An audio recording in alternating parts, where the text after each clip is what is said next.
If you're planning your own Simpson Desert adventure, chances are you're thinking about things like gear and preparation, because this is not a light undertaking, but it is entirely possible and doable provided you do a few things. In this video, we're going to run you through everything you need to know and think about in terms of preparation and gear for your own adventure, and we'll show you how we're going about it on this video as well. We are, of course, taking the new LandCruiser across the Simpson Desert in a 5-part video series, and this part is all about the gear. So there's a lot to get through, so let's get stuck into it.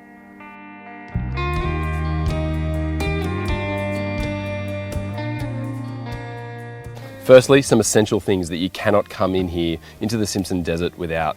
Number one is a Desert Parks Pass. This is, you pay a fee, you get a permit, and they also give you a little travel book with the do's and don'ts and that sort of thing of traveling through the Simpson Desert. You can order these online if you are prepared enough, or you can pick one up on the road somewhere like Mount Dare, Birdsville, Broken Hill. There's a bunch of places that sell these in person, but if you get caught out here without one of these, big trouble, so don't do it. Essential piece of equipment number 2 is a sand flag. You are required to carry one and fit it to your vehicle. It needs to be a certain height. Look into all those regulations.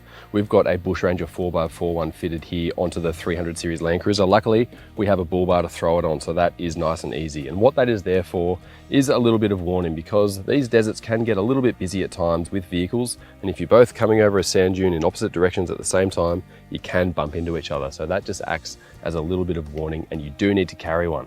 Essential number 3 is one of these. This is a personal locating beacon, or a PLB. And what it is effectively is a method to get a message out there to the emergency services if something goes really bad. This is a GME model. It's a new one they've got. It's a little bit smaller, more compact, which is always handy on traveling like this. I'll just show you how to deploy it. Open it up like that. That turns into an antenna, and there you go. There's your buttons on the side there. Obviously, only use it when you're actually in trouble. And don't forget, you have to actually register these with the authorities before you travel out as well. So don't forget to do that.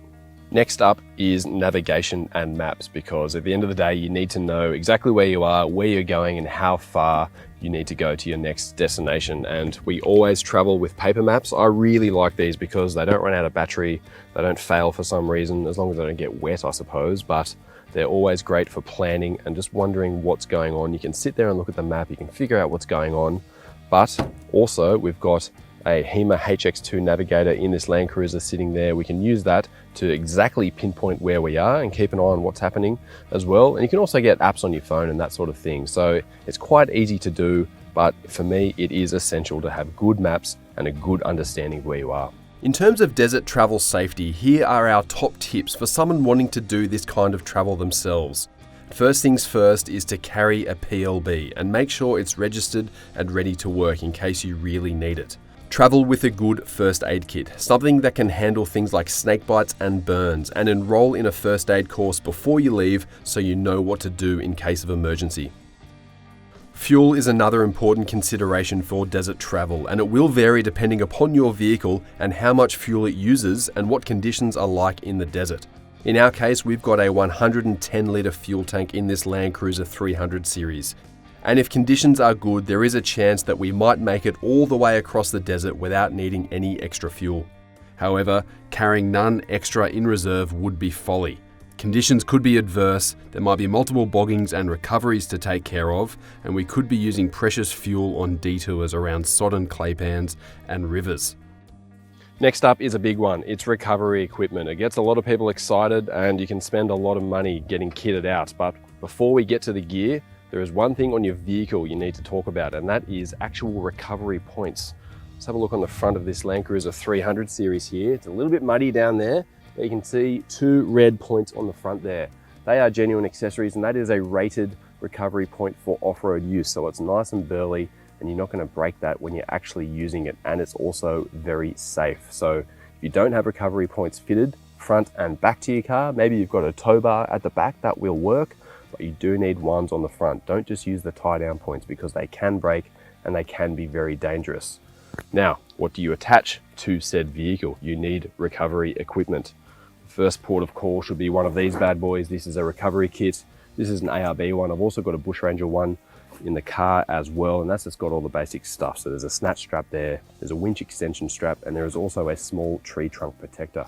So depending on your own setup, this will change a little bit. Maybe you've got a winch fitted to your car, that's really cool.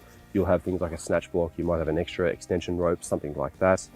And of course, there might be a little bit more that you want. If you don't have a winch, for example, you're going to think about more self-extraction methods. So we've got a long-handled shovel, never leave home without one, I reckon. We've also got 4 max tracks on the roof of the LandCruiser on the roof rack up there, and they're really good for sand. You can use those as a shovel, you can use them to help fill in things, and if you're bogged, you can actually drive out sometimes just using the max track, so that's really handy. We're going to be talking about driving tips and tyre pressures in a future episode of this Simpson Desert Crossing series, but one thing I want to talk about at the moment is about learning your four-wheel drive before you get out into the desert. You've probably got a lot of driving modes and traction systems on board your vehicle, especially if it's a modern one, and it pays to know how they work before they get out there so you can get the best out of your own vehicle. On top of the usual recovery kit you might already have in your four-wheel drive, I would recommend throwing in a couple of extra extension straps and even a couple of snatch straps as well, because sometimes on these wet clay pans you can find yourself in trouble without a winching point or a firm piece of ground for up to 20, 30 or even 50 meters away, so you will need that extra bit of strap to get you out of trouble. If you're a confident desert traveler, chances are you might be happy to travel by yourself, but it does add a little bit of extra risk into the equation, and you need to be very confident of getting yourself out of trouble if you find yourself in trouble. But for most other people, and frankly, I think it's a little bit better if you travel as a team. Go in a convoy, 2 or 3 vehicles, some people that you enjoy the company of, and you'll find you'll have a more enjoyable trip overall. And that is what we're doing here. The 300 series LandCruiser is joined by this, a 79 series single cab, and it's working out really well to carry a bit of extra gear that we're bringing on the trip. We've got some space cases here. We've got this one set up as a pantry. We've got that one set up there with a lot of our camping gear like chairs and cooktops and that sort of thing. These are great because if you've got an open space like this ute, these are sealed and they're really sturdy, so they can take a beating, get out in the dust, and that isn't a drama.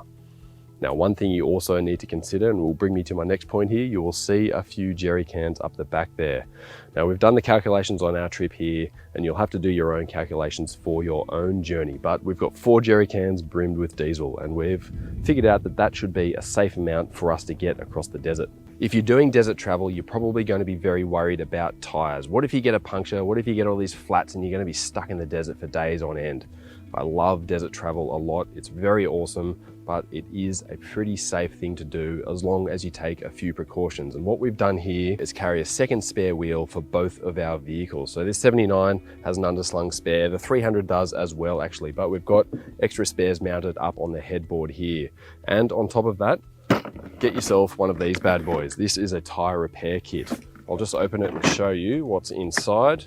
You do have to learn how to drive one of these things. So my tip is, if you haven't done one before, one of these plugs, go down to the tire shop, get yourself an old rotten tire, drill a few holes into it, and just muck around and get the idea of how these work. But these are really good. If you do pick up a stake, maybe it's from a bit of wood or a bit of sharp rock, something like that, you might be able to repair the tire enough and keep using it into the desert, which means you can save your spare for when you actually really need it. That's a really good idea. It's all about self-preservation, I suppose, and trying to think ahead and staying ahead of the game as much as you can.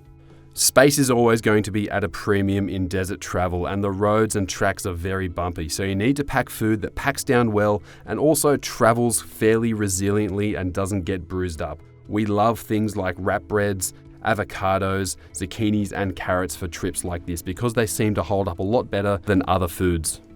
It all boils down to this sense of self-sufficiency when you're doing travel like this, because there's no mechanic around the corner here, there's no hospitals or anything like that, and you can't just duck down to the shops for some milk if you've run out. You need to think through a lot of things to do this safely and comfortably, but that's kind of part of the appeal for me, because once you've got it all figured out, you can come out here and you'll find out that it's actually not a scary place to visit. It's bloody beautiful actually, and you can get to somewhere like this, you can set up camp, you've got it all to yourself, you can get a sense of how big this country is and how different and diverse and kind of harsh it is as well, along with the people who call this place home. Sorry, I am rambling on a little bit there. I get a bit excited when I come out to a place like this. It is actually really special to camp out here. But stay tuned, because in the next episode of our 5-part series, we travel further into the desert and it is going to be amazing. So join us for the next one.